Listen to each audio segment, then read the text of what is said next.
Morning. Sana yung malaking alimango. Ayan, ang laki. Kamay mo nakita ko. Ayan, ang laki ng alimango guys. Oh. Dami nila. Ayan guys, ang laki oh. Sarap siguro to. Magalaw ko, fresh na fresh. Bibenta namin yan ngayon. Hindi yan huli sa pana, huli yan sa bintol. Laki oh. Yan yung nakawala eh. Ay, yung isa pala. Nakawala yan. Hindi namin alam ni Jer kung paano namin uhuli. Ayan, tumingala pa siya guys. Oh my goodness. Tumingala pa siya. Hawaki. Tapos nabot naman ang daliri ko, ano? Sorry! Jer! Talaga itong pusa na ito. Gusto rin magpasipit.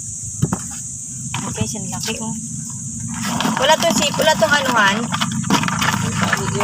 May tali to. Ba't parang maluwag, nakakatakot?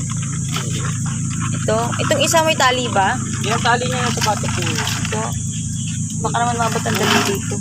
Ayan guys, so naputol na lang yung sipit niya sa sobrang laki niya. Ayan guys. Oh. Ano niyo oh. Diba? Naputol na lang yung kanyang sipit. Pabigat to sa bintol no, ano. Putok to sa bintol. Ayun no, sobrang laki niya. Putol yung kanyang tali. Ayan pa oh. Meron pa siya guys, pangalawa. Nakakatakot lang hawakan. Ayan oh. Diba?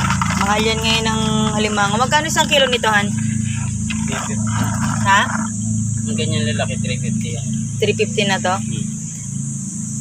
Ilang piraso ang isang kilo? Yan, may 1 kilo yun. Yan, lahat yan? Higit yan. Ah, laki niya.